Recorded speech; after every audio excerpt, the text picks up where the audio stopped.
रक्तचंदन शेतीमध्ये 12 वर्षात करोडो रुपयांचं उत्पन्न। अमरावती जिल्ह्यातील अतिदुर्गम भाग मेळघाट धारणी तालुक्यात राणीगाव कमजोरी हे छोटंसं गाव समुद्र सपाटीपासून उंच 1000 मीटर उंचीवर आहे। असे असताना खरतळ लाल माती जमीनमध्ये येथील आदिवासी जमातीचे अल्पभूधारक शेतकरी आहेत। जास्तीत जास्त डोंगराळ जमीन असून येथील शेतकऱ्यांना बागायतीची शेती करता येत नाही, परंतु सर्व गोष्टींवर मात करून राणीगाव येथील सरपंच लक्ष्मण भिलावेकर यांनी यांच्या 4 एकर शेतात रक्तचंदन 750 या झाडाची लागवड केली आहे। सोबतच शेतामध्ये हापूस, आंबा, सीताफळ, पपई या वृक्षांची लागवड केली आहे। गहू, तूर, मका अशा अंतर्गत पीक सुद्धा त्यांनी घेतलंय। त्यांची मुलं शासकीय सेवेत नोकरीवर असून पश्चिम महाराष्ट्रातील एका शेतकऱ्याची शेती पाहून आपण चंदन वृक्ष लागवड केली असल्याचं त्यांनी सांगितलंय।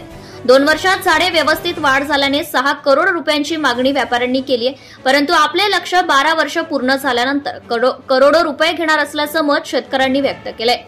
मेळघाटमध्ये त्यांचा हा प्रयोग यशस्वी झाल्यास हजारो शेतकरी त्यांचा हा शेती व्यवसाय पाहून मालामाल होणार असल्याचं चित्र दिसतंय।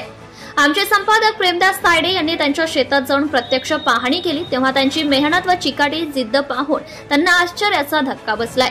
शेतकऱ्याचा शेती प्लांट पाहण्यासाठी काही सधन शेतकरी त्यांना भेटी देत असल्याचंही दिसून आलंय। शिवराम भिलावेकर यांची 3ही मुलं सुशिक्षित असून सर्व शासकीय नोकरीवर आहेत।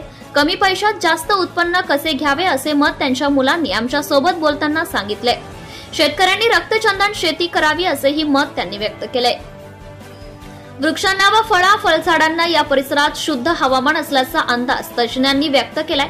अमरावतीपासून 250 किलोमीटर अंतरावर डोंगराळ खरतड भागात हे गाव असलेले असून यांच्यापर्यंत शासनाची कोणतीही योजना, कृषी तंत्रज्ञान, मार्गदर्शन, मदत पोहोचत नसल्याने शेतकऱ्यांनी खंत सुद्धा व्यक्त केली आहे। Maharashtra star news 1 Premdas Tayde, Melghat. भूसपाटीपासून अत्यंत उंचीवर हे गाव आहे आणि अशातच शेतकरी जे आहेत, इथं माजी सरपंच यांनी आपल्या शेतात 4 एकर शेतात रक्तचंदनाची शेती केलेली आहे। सोबतच सीताफळ, आंबे अशा विविध पिकाची लागवड त्या इतक्या उंच शेती त्यांनी केलेली आहे।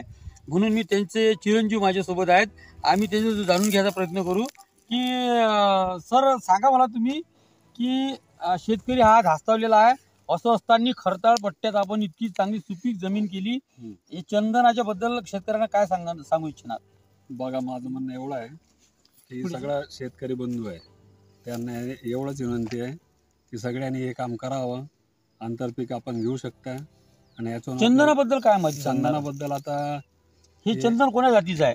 चंदन रक्तचंदन आहे। आणि किती एकर झाडं लावले आपण? हे 750 झाड आहे, तर 4.5 एकर मध्ये आहे। आणि याची जोपासना कशी आणि बियाणं कुठून आणलेलं आहे? बियाणं हे आंध्रावरून आणलंय, लातूर मध्ये, आणि तिथून इथं आणलंय। आणि एका झाडाची किंमत 250 रुपये आहे। आणि किती वर्षे आपण याची जोपासना करावी? याचा जोपासना आपण 12 वर्ष। 12 वर्ष। आणि याचं डिस्टन्स काय असते? याचं डिस्टन्स एका झाडाची किंमत कमीत कमी 12 वर्षामध्ये 1.5 लाखाचा आहे। एक झाड 1.5 लाखात 12 वर्षात? 12 वर्ष। आणि किती झाडं लावली आपण? 750 झाडं लावली। आणि याची परमिशन वगैरे कशी घ्यावी? परमिशन डिप्टी जवळ जावं लागते, तहसीलदार, BDO। आणि नंतर याचं जोपासना मग या चोरा वगैरेची भीती आला नाही? याला मग पुढं परमिशन भेटते आपल्याला फॉरेस्ट वालचं, मग पोलीस लोकांचं, 2 फॉरेस्ट लोक असते, 2 पोलीस लोक असते, कॅमेरा भेटते, एक सोबत रिव्हॉल्वर वगैरे भेटते। शासनाकडून काय मदत मिळाली आपल्याला? शासनाकडून काहीच मदत मिळाली नाही, आपण स्वतःहून लावलंय। अनुदान वगैरे काही नाही। याचा फाईल तयार केलाय, आता सबमिट केलाय। आता राणीगावमध्ये पहिले शेतकरी आपण धारणीमध्ये अशी आहे की आपण चंदन हे झाडं लावलेली, असं तुम्हाला कोण अशी आयडिया सांगितली? आयडिया कोणीच सांगितलं नाही, आम्ही स्वतःहून केलंय। मी बीडमध्ये राहतोय, मला तिकडं मी त्या साईड बघितलं, मला ते साईड बघितल्यानंतर माझ्या डोक्यात आलं, त्याबद्दल मी लावलंय। बरोबर। जमीन कशी पाहिजे या चंदनाला? जमीन कसलंही चालतंय, असं काही नाही की काळी पाहिजे, लाल पाहिजे, असं काही नाही, कुठेही येऊ शकते। आणि या 2 झाडाचं डिस्टन्स म्हणजे आपण कोणतं अंतर्गत पीक घेऊ शकतो? याच्या अंतर्गत आपण 10 बाय 15 मध्ये आपण कोणतेही पीक घेऊ शकतो। मका घेऊ शकतो, गहू घेऊ शकतो, त्याच्यात तूर घेऊ शकतो, हरभरा घेऊ शकतो। आता आपल्या या क्षेत्रफळात किती कोणत्या जातीचे झाड आहेत? आपल्या क्षेत्रफळामध्ये फक्त एवढंच आहे, आपण चंदन लावलंय, आंबे लावलंय, आपलं सीताफळ लावलंय। आणि याचे सोकारी वगैरे याला प्रोटेक्शन याला फवारा पाहिजे 1 महिन्यामध्ये। त्याच्यानंतर पावडर लागते, त्याच्यानंतर ते औषध लागते. हे होते माझ्यासोबत शेतकरी आणि विस्तृत माहिती त्यांनी दिली.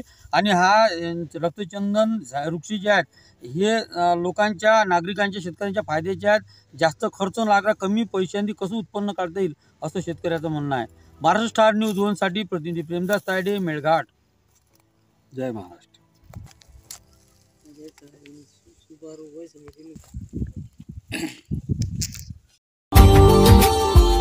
Subscribe now and press the bell icon. Never miss an update.